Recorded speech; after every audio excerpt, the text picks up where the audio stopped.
ವ್ಯಕ್ತಿಯಾಗಿ ಈ ರಾಜ್ಯದಲ್ಲಿ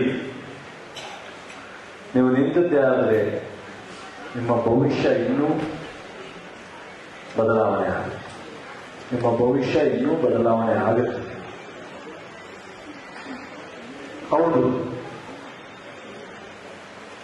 ಮಂಡ್ಯ ಅಂದ್ರೆ ಒಕ್ಕಲಿಗರು ಅಂದ್ರೆ ಇದೇನು ಒಕ್ಕಲಿಗರೇ ಇಲ್ಲ, ಎಲ್ಲ ಸಮುದಾಯಗಳು ಎಲ್ಲರೂ ಜೊತೆಲಿ ಹೋಗುವಂತ ಒಂದು ಮನಸ್ಥಿತಿ ಇದೆ.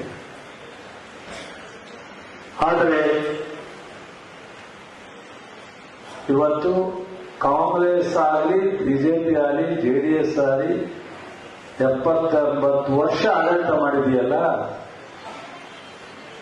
ಇವತ್ತು ನರೇಂದ್ರ ಸ್ವಾಮಿ ಅವರು ಒಂದು ಅತ್ಯಂತ ಬೋರ್ಡ್ ಕಾರ್ಪೊರೇಷನ್ ಅಲ್ಲಿ ನಂಬರ್ 1 ಹುದ್ದೆ, ಅದು ಮಂತ್ರಿ ಅನ್ನೋದೊಂದು ಇಲ್ಲ, ಕ್ಯಾಬಿನೆಟ್ ಹೋಗೋದಿಲ್ಲ ಅನ್ನೋದು ಬಿಟ್ರೆ ನಂಬರ್ 1 ಹುದ್ದೆ. ಆ ಹುದ್ದೆಗೆ ನಮ್ಮ ಸರ್ಕಾರ, ನಮ್ಮ ಹೈಕಮಾಂಡ್, ನಮ್ಮ ಮುಖ್ಯಮಂತ್ರಿಗಳು, ಉಪಮುಖ್ಯಮಂತ್ರಿಗಳು ಕಾನೂನಿನ ಬದಲಾವಣೆ ಮಾಡೋದ್ರ ಮೂಲಕ ಅವರನ್ನ ಪೊಲ್ಯೂಷನ್ ಬೋರ್ಡ್ ಚೇರ್ಮನ್ ಮಾಡಿ.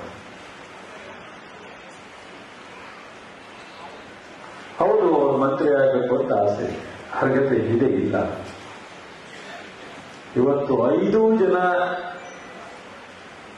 ದಲಿತ ಸಮುದಾಯ ಮಂತ್ರಿ ಇದ್ದಾರೆ. ಒಂದು ಮಹಾದೇವನವರಿದ್ದಾರೆ, ಒಂದು ಡಾಕ್ಟರ್ ಪರಮೇಶ್ ಇದ್ದಾರೆ, ಇನ್ನೊಂದು ಪ್ರಿಯಾಂಕ್ ಖರ್ಗೆ ಅವರಿದ್ದಾರೆ, ಮತ್ತೊಂದು ನಮ್ಮ ಮುನಿಯಪ್ಪನವರಿದ್ದಾರೆ, ಮತ್ತೊಂದು ತಿಮ್ಮಾಪುರ ಇದ್ದಾರೆ.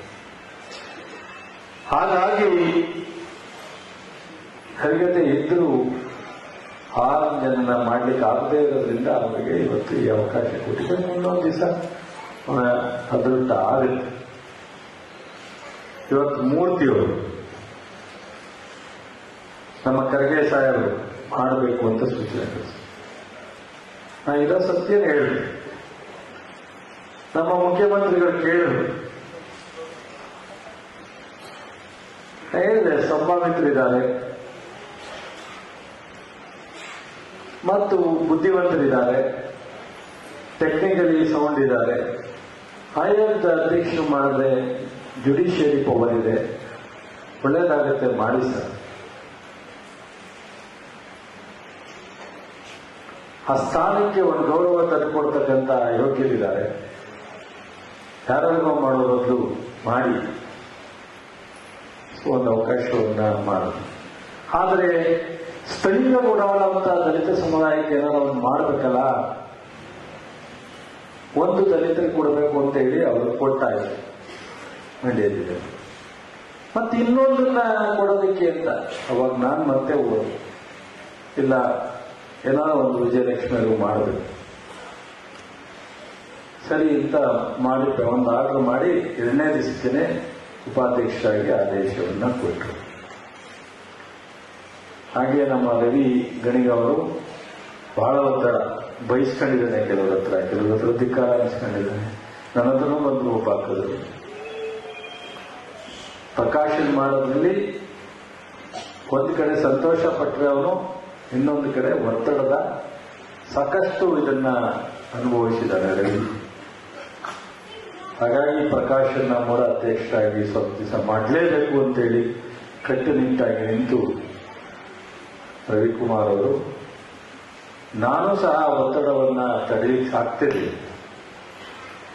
ನಾನು ಮಾಡುವಂತ ಹೇಳಿರ್ಬೋದು, ಸಪೋರ್ಟ್ ಕೊಟ್ಟಿರ್ಬೋದು, ಆದರೆ ಆ ಒತ್ತಡವನ್ನ ತಡೆದಂಥವರು ರವಿಕುಮಾರ್. ಹಾಗಾಗಿ ರವಿಕುಮಾರ್ಗೆ ನಾನು ಸಹ ನಿಮ್ಮ ಪರವಾಗಿ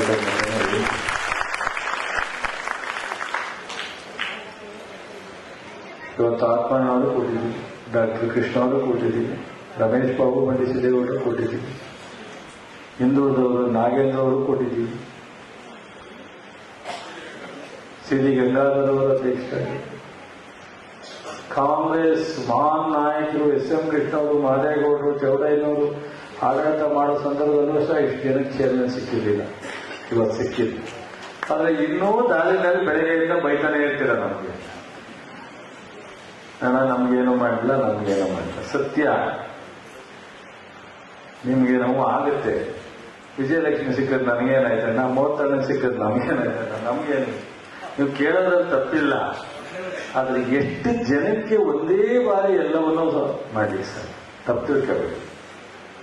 ನೀವು ಹಿಂಗೇ ಮಾಡಬೇಕು ಅಂತಲ್ಲ, ನಿಮ್ಮಂಥವ್ರಿಗೂ ನೀವು ದುಡ್ದಿದ್ದೀರಾ, ಬಹಳಷ್ಟು ಜನಕ್ಕಿದ್ದೀರಾ. ಕಷ್ಟ ಆಗುತ್ತೆ, ನಮಗೂ ಕೇಳೋದಕ್ಕೆ ಹೇಳೋದಕ್ಕೆ ಬಹಳ ಕಷ್ಟ ಆಗುತ್ತೆ. ಮಂಡ್ಯ ಜಿಲ್ಲೆಗೆ ಎಷ್ಟು ಅಂತ ಕೇಳ್ಬೋದು, ಮಂಡ್ಯ ಜಿಲ್ಲೆಗೆ ಎಷ್ಟು ಅಂತ ಅವ್ರು ಕೊಡ್ಬೋದು. ದಯಮಾಡಿ ನಮ್ಗಾಗಲಿಲ್ಲ ಅವ್ರಿಗಾದ್ರೂ ಆಯ್ತಲ್ಲ ಅನ್ನೋ ಸಮಾಧಾನ ಪಡ್ತೇವೆ. ದಯವಿಟ್ಟು ಯಾರಿಗಾದ್ರೂ ನೋವಾಗಿದ್ರೆ, ಯಾರಿಗಾದ್ರೂ ನಮ್ಗೆ ಆಗಲಿವ ಅನ್ನೋದಿದ್ರೆ ದಯಮಾಡಿ ಸಮಾಧಾನ ಮಾಡ್ತೀವಿ ಪ್ಲೀಸ್. ನಾವು ಒಟ್ಟಾರೆ ಹೇಳ್ಬೋದೇ ವಿನ ಪ್ರತಿಯೊಬ್ಬರ ಹೆಸರನ್ನು ಹೇಳಿ ನಾನು ಇಂಥದ್ದೇ ಮಾಡಿದ್ದೀವಿ ಕೆಲಸ. ಐ ಗ್ಯಾರಂಟಿ ಎಲ್ಲರಿಗೂ ಕೊಟ್ಟು 18% ಹಣ ಇಡೀ ಸಮುದಾಯ ಖರ್ಚು ಮಾಡಿದ್ವಿ. ಮಂಡ್ಯಕ್ಕೆ ಒಂದು ದಲಿತ ಸಮುದಾಯ ಭವನಕ್ಕೆ ರಾಜಕೀಯವಾಗಿ ಶಕ್ತಿ ಕೊಟ್ಟಿದೆ. ಎರಡನೇದು ಆರ್ಥಿಕವಾಗಿ ನಿಮಗೆ ಸೋಷಿಯಲ್ ವೆಲ್ಫೇರ್ ಡಿಪಾರ್ಟ್ಮೆಂಟ್ ಇರ್ಬೋದು 18% ಹಣವನ್ನ ಇಡೀ ರಾಷ್ಟ್ರದಲ್ಲಿ ಪ್ರಪ್ರಥಮ ಗೌರ್ಮೆಂಟ್ ಖರ್ಚು ಮಾಡ್ತಕ್ಕಂಥದ್ದು ನಿಮಗೆ. ಏಳನೇದು ಮಹಿಳೆಯರಿಗೆ ಎಲ್ಲ ತರದ ಕಾಂಗ್ರೆಸ್ಸಿನ ಸೌಲಭ್ಯ, ಮಹಿಳೆಯರಿಗೆ ವಿಶೇಷವಾದಂತಹ ಮಾನ್ಯತೆಯನ್ನು ಕೊಟ್ಟಿದ್ದೀವಿ. ನೀವು ಒಂದು ವೋಟನ್ನ ವಿಶೇಷವಾಗಿ ಕಾಂಗ್ರೆಸ್ ವಿರುದ್ಧವಾಗಿ ಹಾಕ್ಬೇಕು ಅಂದ್ರೆ ಮಹಿಳೆಯರು 10 ಸರಿ ಯೋಚನೆ ಮಾಡಬೇಕು. ಇದು ಅಪರಾಧ ಅಲ್ವಾ, ಯಾಕೆ ಹಾಕ್ತೀವಿ ಅಂತ ಯೋಚನೆ ಮಾಡಿ. ದಲಿತರು ಬಗ್ಗೆ ಯೋಚನೆ, ಯುವಕರಿಗೆ ಸಾಕಷ್ಟು ಅವಕಾಶಗಳನ್ನ ಕೊಡ್ತಾರೆ. ಶಿಕ್ಷಣ ಇಲಾಖೆ ಬದಲಾವಣೆ, ರೈತರು ಅಂದ್ರೆ ಎಲ್ಲ ಸಮುದಾಯದವರು ರೈತರು ಇರ್ತಾರೆ.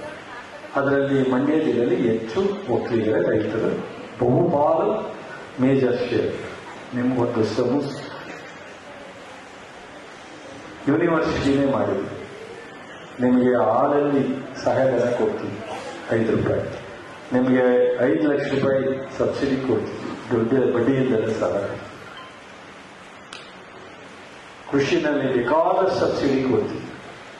ಎಲ್ಲ ವರ್ಗದವರು ಈ ಜಾತಿ ಆ ಜಾತಿ ಅನ್ನೋದಲ್ಲೇ ನಾನು ಯಾರೋ ಒಬ್ಬ ಬೆಂಕಿ ಎತ್ಕೊಡೋದು, ನಾನು ಹಿಂದೂ ಅವರ ಮುಸ್ಲಿಂ ಪರ ಇಷ್ಟೆಲ್ಲ ಕೊಡ್ತೀವಲ್ಲ, ಇದು ಮುಸ್ಲಿಮ್ಸು ಹಿಂದೂ ಅಂತ ಡಿವೈಡ್ ಮಾಡಿಕೊಟ್ಟವ ಕಾಂಗ್ರೆಸ್ ಎಲ್ಲ ಅವ್ರ ವೋಟ್ಗೋಸ್ಕರ ಏನೋ ಹೇಳ್ತಾರೆ.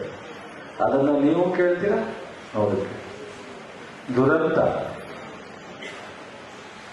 ಅರ್ಥ ಮಾಡ್ಕೋಬೇಕು. ರಾಷ್ಟ್ರ ಮಾಡೋದನ್ನ ಮನೆಗೆ ಹೋಗಿ ಯೋಚನೆ ಮಾಡೋದು. ಚಲುವರಾಯ ಸ್ವಾಮಿ ಹೇಳಿದ್ರಲ್ಲ, ಇದ್ರಲ್ಲಿ ಎಷ್ಟು ಸತ್ಯ ಇಲ್ಲ ಅಂತ.